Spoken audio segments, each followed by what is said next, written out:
Yan ay kapila, ano na sa indigent. Pila imo ihatag lang mo 5 mil. Kasi Di ka magpuli ka tayo maplite. $2,000. Tapos tagaan ka 5 mil. Tagaan na lang ka $100.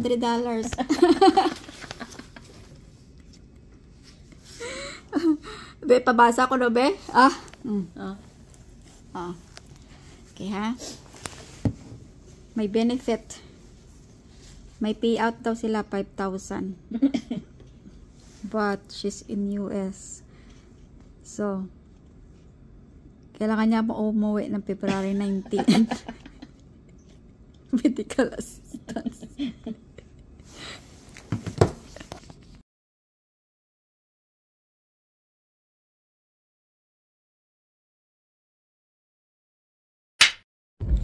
Hey guys, good morning. Hi nako. Kamusta po kayo? Tatakbo po ako ngayon ng grocery, guys. Kasi wala pong pagkain yung nanay ko kasi yung mga pagkain ay bawal sa kanya. And kailangan kong bilisan kasi ang aking trabaho ay magsisimula na within an hour and a half. Hindi po bumababa yung blood pressure niya, although mayroon na po siyang, how can I say, yung maintenance na binigay sa kanya galing sa Pilipinas is good for 6 months. Pero hindi po bumababa yung blood pressure niya kasi mayroon pa siyang hypothyroidism. So, mayroon din siyang maintenance para sa hypothyroidism niya. Pero hindi ko alam kung saan. Kasi simula ng ilan na ba? Magwa 1 week na ngayon na yung tumataas yung blood pressure niya na hindi pa rin bumababa. Nasa 180 over 70 plus, 180 over 82. Mga ganun pa rin yung mga blood pressure niya. And sabi ko, mag-oatmeal na lang tayo araw-araw kung pwede. Kahit na gaano siya ka-tempted na kumain ng mga kinakain namin. Kasi gusto niya rin matikman yung mga kinakain namin eh. Sabi ko, until na dumating po yung insurance card niya. Kasi alam nyo guys, I spend a lot of time searching for health insurance para sa kanya. Kasi usually yung mga tourist insurances, hindi sila nagke-carry ng mga pre-existing conditions. There are so many options out there, pero pag sinabi mong mayroon siyang pre-existing, umaayaw kagad yung health insurance. So nakahanap kami ng isang coverage, ng isang plan from Choice America na good for 62 days with pre-existing conditions. And then pwede ko siyang ma-extend every month at a certain fee. Sa totoo lang, hindi ko alam yung extent hindi ko alam yung panganib. yung talagang worry mo na nandito siya sa abroad. Kasi kung nasa si Pilipinas siya, she has everything. Mayroon siyang health insurance doon, free ang medication niya, free ang PhilHealth niya. Ano ba, yung parang sa senior coverage nila, libre po siya doon sa Pilipinas. Kahit na yung mga gamot po niya sa Pilipinas ay free po. Pero dito, hindi po kasi ino-honor yung tawag nito, hindi po ino-honor yung doctor certification tsaka doctor's prescription at diagnosis sa Philippines dito sa Amerika. Ang nangyayari po ay nagtawag-tawag na ako ng mga providers. Ayaw nilang i-honor kung ano man yung diagnosis abroad. Gusto nila dito dinadiagnose sa Amerika at tsaka sila mag-prescribe ng gamot. So, kailangan talaga ng health insurance sa kanya. Pasalamat ako guys. Binilan ko siya ng 62 days. It's $223 sa Choice America. To everybody who are thinking of bringing their family member here in US, please make sure mayroon silang visitors health or medical coverage. Kasi you don't know, hindi mo alam talagang kailan sila aatakihin. Parati akong nagwo-worry every night na hindi ako makatulog kasi tuwing gabi tumataas ang blood pressure ng nanay ko tuwing gabi day. Hindi ko alam kung ano. So, kahapon tumikim siya ng pagkain na kinain namin sa Ethiopian diner. Hindi naman karamihan ang kinain niya kasi spinach. Ang spinach pala is with iron din siya. So, bawal din sa kanya. Sabi ko sa kanya, we have to go to a doctor that will tell us what's your diet plan here in US. Ano ang mga do's and don'ts. Ano ang pwede mong inumin. Ano, lahat. Kasi, bigla lang, halimbawa nasa 140 siya, nasa 120 over 72. Halimbawa bigla nagiging 199 or 183 over 101, 180 over 100. Biglaan, yung parang walang warning. Minsan, nalalaman niya na lang na sumasakit yung ulo niya. Then, pag sumasakit ang ulo niya, tsaka niya, sinecheck yung blood pressure niya. Minsan, sabi niya, parang naninigas na yung batok-batukan niya, then i-check yung blood pressure niya. Ayun, tumataas lang bigla. Out of nowhere, naggaganyan siya. So, hindi ko alam kung bakit. Meron talagang deep na explanation dyan na hindi ko alam. So, lahat ng mga urgent care, tinatawagan ko. As long as I can pay out of the pocket, yes. They said yes. We can look after her. Pero wala akong out of the pocket sa ngayon. So, I would rather buy her medical coverage with pre-existing condition and keep paying every 60 days kaysa sa ibibil ako ng thousands of money. And I don't know kung kailan ko siya dadalhin sa emergency room.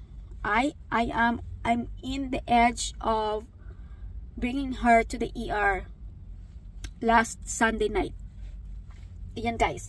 So, for the meantime, na hindi pa dumadating yung insurance card niya, I have to buy her an oatmeal na hindi yung may flavor kasi bawal yung may flavor sa kanya. Sabi niya, I don't like the ones in flavor kasi mayroon siyang extra sugar, may mga add-ons na. So, bibilhan ko siya na yung parang siya ang magluluto ng oatmeal niya. Then, I will buy kasi minsan kumakain siya ng peanut butter. Sabi ko, yung peanut butter may sodium din eh. So, sabi ko sa kanya, butter mo, yung butter niya is unsalted. Then, I will buy her oatmeal bread. So, ito toast niya, lagyan ng unsalted butter. Eggs niya, ang mahal pa naman ng itlog ngayon. So, I will buy her extra eggs. Yung binibili namin is yung cage-free. So, hindi ko alam kung ano ang gagawin sa kanya. She wanted to stay longer. Pero sabi niya kung wala siyang health insurance, ay baka papauwiin ko siya ng early. Kasi naubos yung gamot niya. Walang pharmacy na magre-refill ng kanyang maintenance kung walang doctor's prescription dito sa Amerika. So, she said gusto niya pang pumirmi until summer, until May or June. Pero wala akong magawa pagka ganyan. So, hopefully, cross fingers, pag dumating yung kanyang health insurance, we will go have within that 62 days, alam nyo guys, you will have a maximum of 10 doctor visits in 2 months. You will have emergency 10 visits in the ER with a minimum daily allowance, room, everything. Pag tumawag ka ng 911 covered, pag sumakit ang ipin mo cover, pag may eye injury ka cover, lahat po yun unexpected plus existing. So, medyo nabawasan tayo ng tinik ng konti. Yung copay niya is about $25. Then, yung deductible niya is $50, which is not bad. Then, yung coverage niya is a maximum of 100,000. Hopefully, yung 100,000 kakasya sa kanya. Kasi if I'm going to max it out into 250,000, medyo dodoble din yung premium niya. So, ayan guys, update ko sa inyo lahat. I am recommending for your peace of mind, I am recommending everyone who come in US as a tourist, bumili po kayo ng medical coverage nyo through Choice America kung mayroon po kayong pre-existing condition. Kung walang pre-existing condition, please read the fine lines, lahat po ng booklet nila, kasi I find out United Healthcare, grabe day, binasa ko lahat yung ano nila, ang dami nilang mga kung hindi mo babasahin yung brochure, mayroong mga incidents na hindi nila ika-cover, or mayroong mga claim na dinideny nila, which is in the news right now. So tiningnan ko yung booklet nila, binasa ko, it's available online. Binasa ko guys, may mga incidents na covered, there are some that are not. Be careful in choosing your medical coverage, medical plans if you are a tourist. Be careful po, kasi baka mamaya nagbayad kayo ng 600 plus, then you assume na pwede siya lahat. Hindi po, mayroong mga limitations pala. So, with 11 providers, insurance providers na tiningnan ko, Choice America is the only health insurance na pwedeng mag-cover sa sitwasyon ng nanay ko ngayon. Ganyan po ang ating story. So, I'm rushing in. Bibilang ko siya ng kanyang mga itlog. Bibilang ko siya ng mga kakailanganin niya. I have to buy her. Nagre-request sa akin ng Skyflakes. Sabi ko, I will buy you Skyflakes on my day off kasi medyo malayo-layo yung Filipino store. But I will buy her saltine, yung crackers, kasi gusto niya mag-nibble ng crackers between meals. Gusto niyang bilan ko siya ng peanut. I don't know, please let me know if peanut is good for the hypertension. I'm not sure. And there's so many na hinihingi sa akin that I said, well, just minimize ng mga pagkain na hindi natin sure na pwede sa'yo. So, I have to go inside. Pupunta po tayo ng Jewel. Where's my money? Pupunta po tayo ng Jewel. And I will update you from time to time. Pasensya po tayo. Medyo nag-hang up tayo ng almost 12 days yata na wala tayong vlog. Kasi guys, sobrang tension ko at sobrang wala akong oras na, and at the same time, I don't like flashing my camera to my mom all the time when she is on her, how can I say, na worried siya sa condition niya, kasi it seems na parang wala kang, you don't care, you know. So hindi ko siya nilalagyan ng camera, hindi ko siya binibidyo pagka yung parang may iniinda siyang sakit, kasi she needs some extra care. So pasensya na po tayo pagka yung mga ganong tipo na hindi tayo makapag-vlog kaagad, kasi she come here, ang intention is to spend time with us, and the vlogging is just for the spare time and just for fun. So sa ngayon, I'm putting all my time na make sure na yung mga needs niya ay nabibigay ko, and you know, yung parang yung time and attention ibibigay mo sa kanya, kasi makikita mo talaga na para siyang worry siya sa kanyang health. Sabi niya, sa Pilipinas, I can just go run in any hospitals. She will flash her, mayroon siyang card, alam niyo, mayroon siyang card na binibitbit, plus her senior's card. Sabi niya, everywhere I buy my medications, it's 20% off. Kung mayroong mga bill na mga kung ano-ano dyan, 20% off. So, mas feeling niya yung mga doctors and then yung mga laboratory, lahat-lahat free daw sa kanya. So, sabi ko, we'll find a way. Then, pag wala na tayong choice, then wala na ako magawa, kundi uuwi ka talaga. So, she feels sad when I said that she has to go home. So, ngayon na alam niya nang may card na siya. We'll see kung tatagal siya hanggang June. Okay guys, have a good day. Please continue to support the channel. I know medyo boring ng konti yung mga nabablog natin.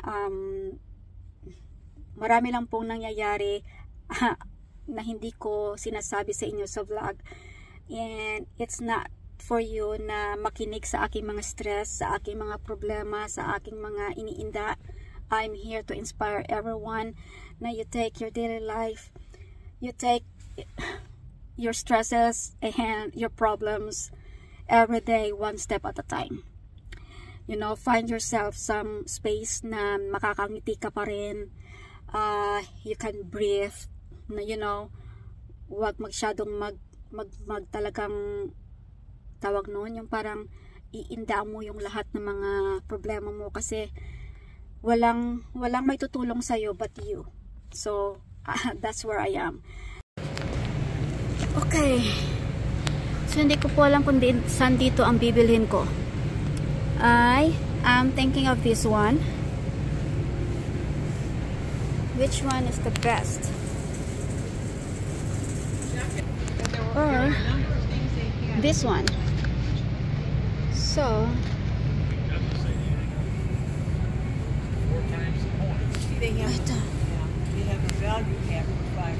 okay, so binilang ko siya nito just in case na ayaw niya yung pinili ko. Kailangan walang flavor. So ito yon. Tingnan natin kung ano pa ang kanya. And then whole wheat. Ano pa ba yung hinahanap sa akin? Nakalimutan ko. Guys, oh, non-fat milk. Bibilang ko ng non-fat milk. Guys, ang mahal ng itlog. Ito ang binili natin. Pag mahal ng itlog, yan yung 2%. Okay. Crackers, guys. And saltine crackers. Meron bang ganon? Meron bang ganon na unsalted siya? Patay tayo. Wala akong may mahanap. Kailangan niya ng unsalted, saltine, or yung Skyflakes. Saan ba dito yung pwede?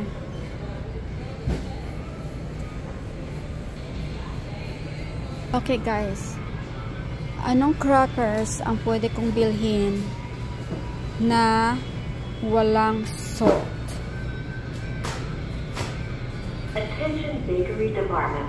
Hindi ko alam. Ay naku, malilate ako nito. Dito yata mayroon ba? Ito, low in sodium. Baka pwede ito sa kanya.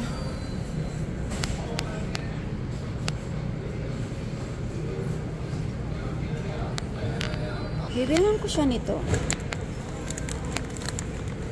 I like this one.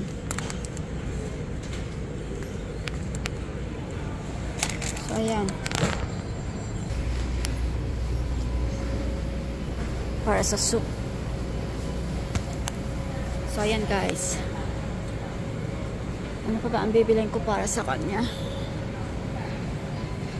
So, hopefully, for the meantime, ngayong araw, meron siyang makukot-kot. Ayun na da, guys.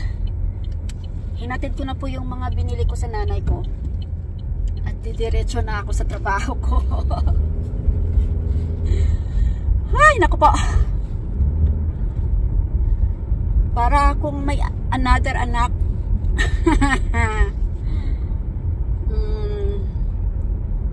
Sabi ko sa kanya, nabuboard ka na ba dito? Parati kitang iniiwan. Sabi niya, hindi naman. Sabi ko, pagka nabuboard ka, maglakad-lakad ka sa labas. Make sure na alam mo ang pabalik ha. Baka mamaya hindi kita mahanap pag uwi ko. Ayaw. Sabi ko, maglakad-lakad ka, mag-exercise ka. Kahit na dyan lang sa labas. Kasi wala nang snow, ano na ngayon parang nasa 50 degrees na kami. So, sabi ko sa kanya, maglakad-lakad ka, magliwalayo ka sa labas. Antayin daw niyan dumating si Zoe. Sabi ko mamayang alas 3 pa ang dating ni Zoe. Tingnan natin kung gusto siya ni Zoe ilabas. Ngayon ako po. So, maghahanap po tayo ulit ng full-time job. Alam niyo kung bakit? Balak ko siyang i-apply ng green card para na mayroon siyang benefits na. Oh, yay! Para mayroon siyang benefits. Bahala kung magkakasakit siya at ma-hospital siya, at least mayroon na akong panghahawakan. Bukod pa dyan sa health insurance niya ng pang-tourist, maraming limitation. So, ganyan ang gagawin ko. Tingnan ko lang kung papayag ba, o tingnan ko lang kung papasa siya na part-time ang trabaho ko. Hindi ko lang alam ha. Kailangan kasi may income qualification yan eh. So, kailangan ko maghanap ng full-time na trabaho para na qualified ako sa sa income. Yan guys.